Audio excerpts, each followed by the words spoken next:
I swear, every single day, I feel like it's something new that I don't know as a first generation medical student, and how much more there is out there that I just probably will never know, or won't know that I don't know it until it's about too late. Yeah, these are literally the woes of being first gen and how gatekept the medical community is, but such is life, right? That's basically what everybody else will tell you. But I'm gonna tell you everything that I know or things that I'm learning as I'm going, and in hopes that it is better for those who come after me who are also first gen, because we gotta wrap this stuff up. We gotta make some changes. Yeah, we really gotta do that. Hey y'all, welcome back to Madeittomedicine with Vix. That's me, a third-year medical student at the University of Illinois College of Medicine, and I come to you weekly about my pre-med term med school life and a little bit of everything in between. Before we get into the video, be sure to hit the like button and subscribe button. Drop me a comment down below. Okay, last week when I was on Study With Me Live, I went through this mini rant. I don't even know if the rant recorded, because then I looked at the screen and the video was glitching. So I don't know if anyone heard it, but I've been working on the same research program or research project since summer 2022. And we are at the end of summer 2024. This is because I've never published anything before. I didn't know all of the various steps that go into a research project, from creating a PowerPoint presentation to submitting an abstract to giving a poster presentation to now I'm on like draft 13 or 14 of my manuscript. When does it end? Where does it end? Like, does it ever end? And what's going on with that? And why is it that other people are able to push out published work so much faster than me? There are definitely cheat codes, and I may not be privy to all of them, and it's just a lot. It's literally like so much, but one cheat code I can tell you: do research before you get to medical school. If you're unsure of the field that you want to go into, because some of the more competitive fields, you have to have research, right? Like, it's what sets you apart from other people. And I know a lot of people who were able to use some published work from undergrad, or if they got master's degrees, use that and it just transfers over to medical school. So people coming in with published work. And me, I'm still working on it. I mean, I was able to get one thing published from my research partner. We are both the way you assign it is like first author, second author. So we're both co-first authors on her paper, because I help with some of the research, some of the editing, and some of the draft writing. But still, I'm just like, how was she able to do that so fast? Like, we were supposed to be able to help each other, and she had to get another research partner, because clearly I still haven't held up my end of the bargain. And I'm just like, I don't know. And this whole notion of people saying, like, before you start medical school, don't do anything because all the work is going to be there for you once you start. I do agree with that. But before you get to medical school,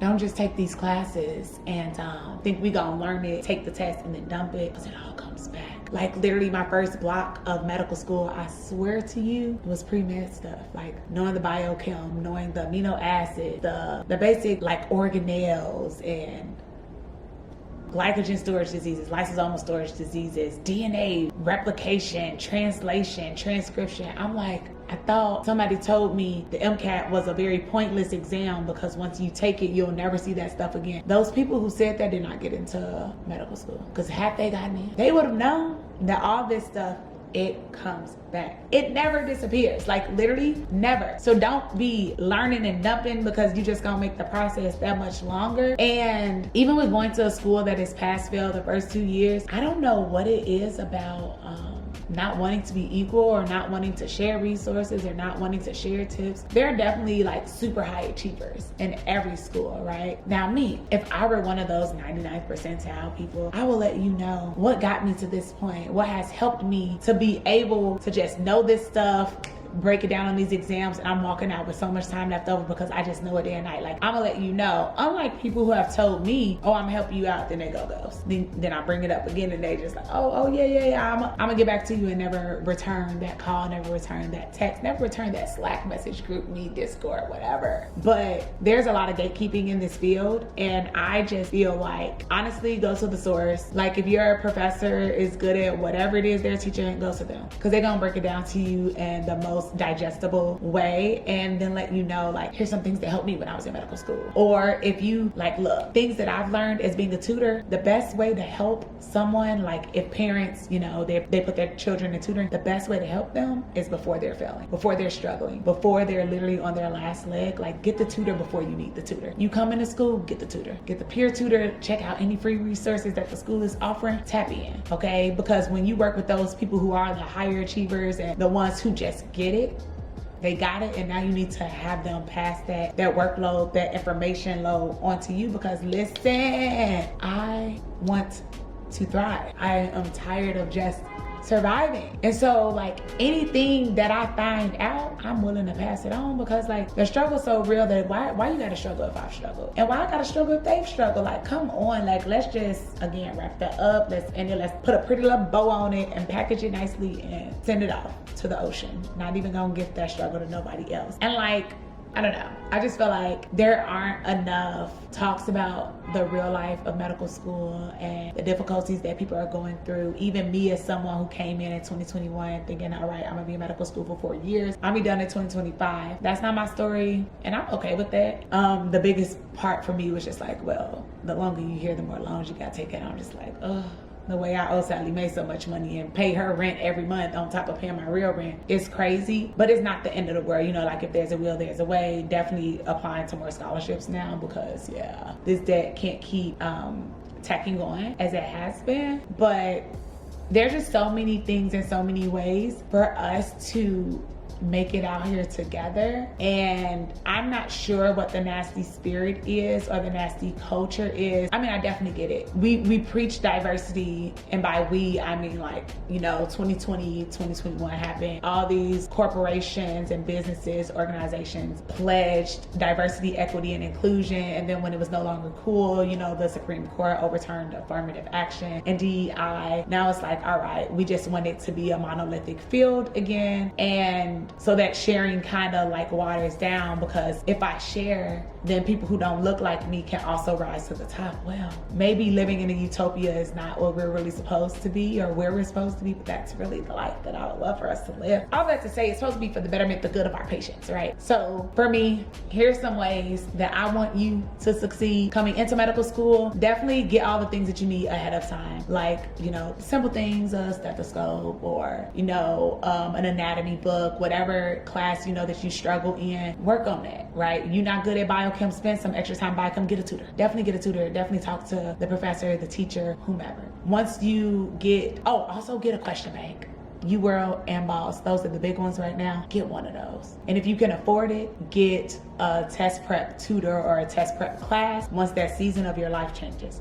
Cool. You get to rotations, get ahead of the game. Whatever your first rotation is, do not walk in there blind. Reach out to someone at your school who has been in the rotation before you. And my phone is obviously ringing. Hello? No, I didn't see it, but all right, I'm wrapping up this video and then I'm about to come down.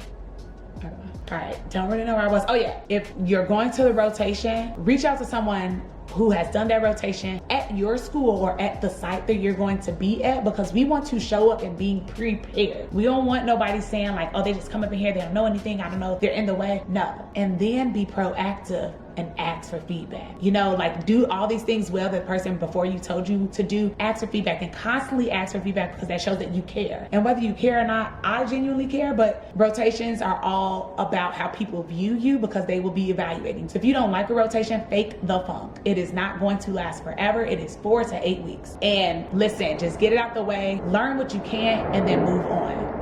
All that to say, y'all, I'm rooting for you. I wish you nothing but the best. I wish you nothing but success. I wish you nothing but growth and favor in whatever that you're doing, in whatever field that you're currently in, whatever field you're going to go into. And if you can, please leave me some nice, kind comments down below. Medical school ain't been easy for me. It's been very, very challenging, but I am so grateful for the mindset and the mind frame that I am in right now, because, whew.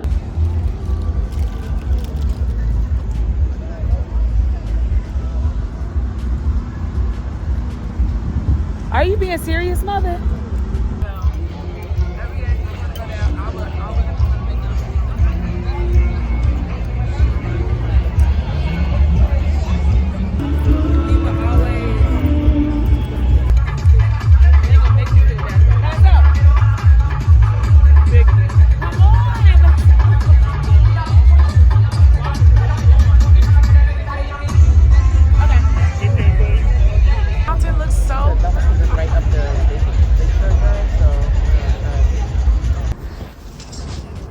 It's okay. I want a video.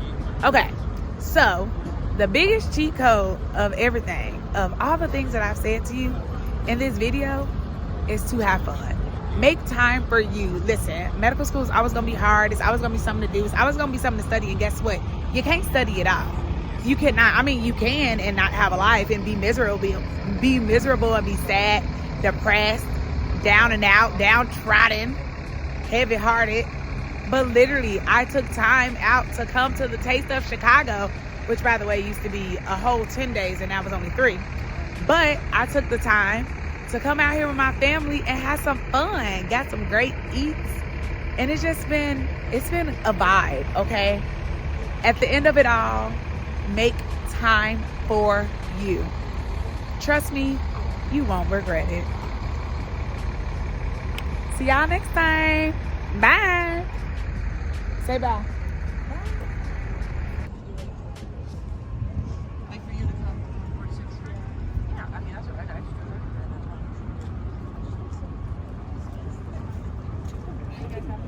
I am more than a conqueror because I got God on my side. I'll see y'all next week. Bye.